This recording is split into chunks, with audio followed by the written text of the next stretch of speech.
You've had quite the week. How are you?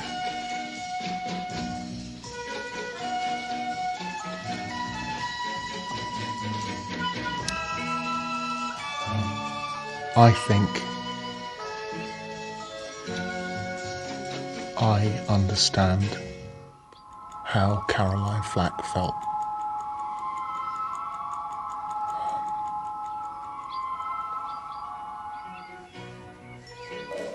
Last week, if my daughters hadn't been there,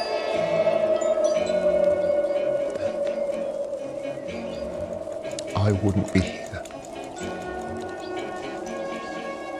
And they've guarded me and won't let me out of their sight. It's like a weird numbness. I know that's a selfish point of view, but you come to a point where you just think, how much are you supposed to take? If all of those people that write all of that stuff, do they ever think that there's actually a person at the other end? And so here I am. Yeah. Are you feeling okay to do this? Are you feeling strong enough to do this interview? Yeah, I have to. Why? Why do you want to do this interview?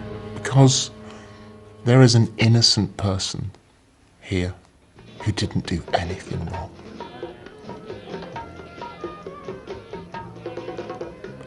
Who is vulnerable and probably feels like I do. And I just have to say, stop with him. Okay with me. Stop with him. Leave him alone now. You mentioned this young man, and at the centre of recent events is a young man who, together with many others in the media we're not going to name, under Article 8 of the Human Rights Act, he has a right to privacy, and he's not here today to give his own account of events. When did you last speak to him? As I engaged the lawyer for him. He needed independent support, and so that was the last time. Is that a few weeks ago now? Yeah, a couple of weeks. Okay. How concerned are you about his welfare right now? Massively. Massively concerned. When did you first meet this young man in question? What were the circumstances? I was invited by a friend of mine to go to open a drama school, and that's where the picture was taken. Whether it was immediately or sometime after, he said, will you follow him on Twitter, because he's a fan? So I said, yeah, sure, no problem, which I did. And he was, what, 15 at the time? Yeah. And this is over a But decade ago. I follow 11,300 people, and in all the time I've been on Twitter, there has never been any whiff of impropriety. And how often were you in touch with him? Hardly at all. He then said that he was interested in television. Okay, good luck. Anything I can do to help? Probably. That's what I normally say. And that was it for a while. And then he asked if he could visit the studios, work experience type of thing.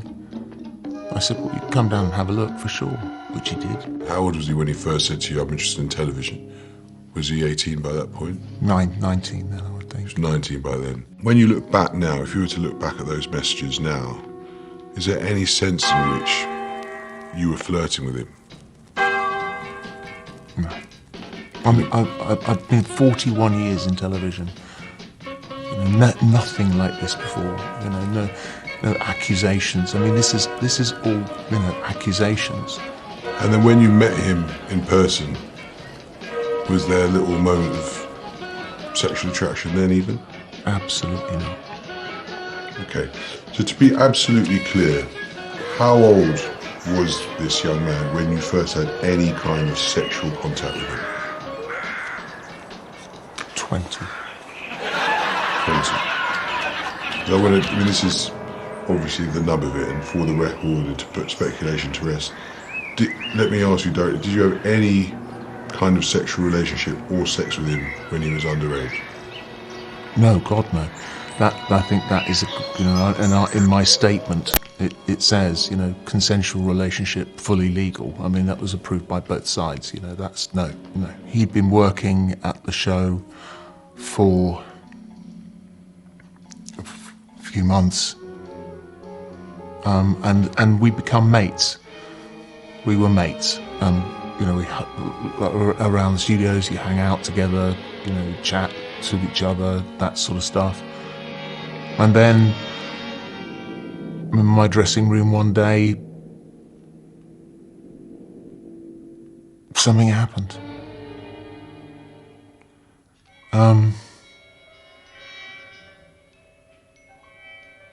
Which, obviously I will regret forever, for him and for me, mostly him. But that happened maybe 4 or 5 times over the next few months. And I know it's unforgivable. But we weren't boyfriends, we weren't in a relationship.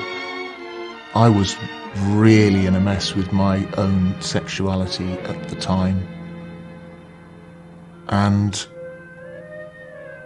it just happened.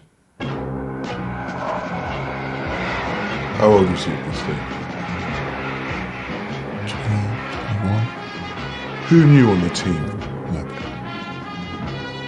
To my knowledge. I mean, somebody has to know something for there to be a rumour later on. I didn't believe that anybody knew. And did you ever tell Holly Willoughby? No, God no. That's a bigger question, because we have, our makeup room was like a sanctuary, has always been a sanctuary. So you tell everything in that room. Holly knows everything about me. I know everything about Holly. Holly did not know. Nobody knew. And you never told her? No, I didn't tell anybody. I mean, the reason this matters is because it is about potential abuse of power. I understand that. And that is a very, very valid question to put to me. And people would say the circumstances are as follows here. You met someone who was a child, you were in a position of power over them, you used your power eventually to give them something they craved, which was a shot at a job in the media, you nurtured a relationship, and then that relationship became sexual. And they might ask, what's the difference between that and grooming? Well, I would say that the initial list of things was not right anyway. Tell me, why? Because it was a totally innocent picture, a totally innocent Twitter follow, of which I follow 11,400 people, and then it was a completely innocent backwards and forwards over a period of time about a job, about careers. What's wrong with talking to someone, no matter what age they are? Does that mean that if you're following anyone on Twitter that you absolutely don't talk to anybody else, or you don't give advice? So I disagree with the summation that you just gave, because that does paint a very grave picture. Do you know if he has signed an NDA, a non-disclosure agreement preventing him from speaking? No. You don't know if he has? No. Did I make him sign an NDA? No, absolutely not. There's a question of whether or not he was, as it were, paid off. And in effect, if he was paid off, was he paid for his silence? No, God no. No. So is he free to speak if he wants to? Yeah. Yes. I mean, what he wants is for all of this to go away. He wants a quiet life. And just on a couple of points of information, just to be clear, you are currently on an ongoing basis, you're paying for his legal advice and support. Has there ever been, or is there, an injunction or any sort of NDA preventing media coverage of your relationship with him? No.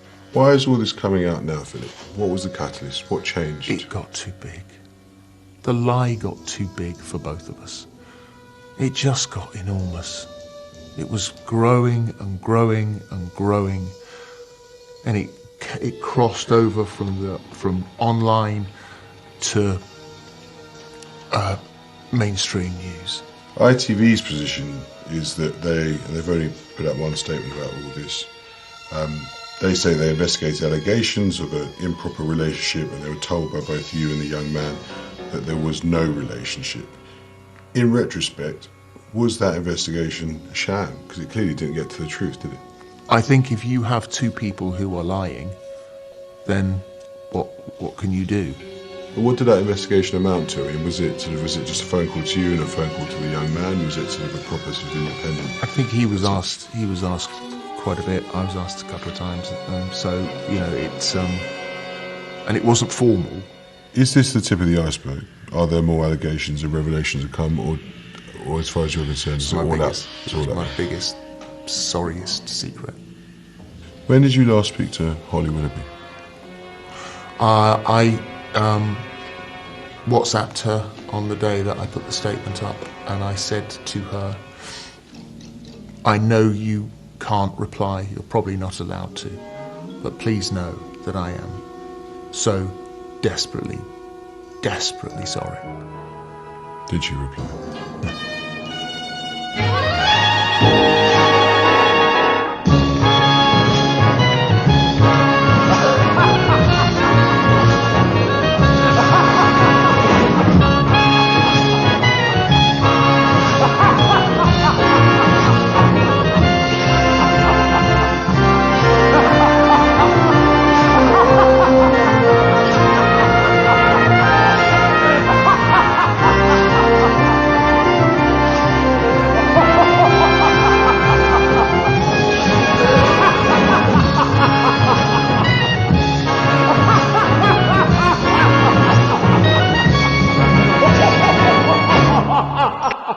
Ha ha ha!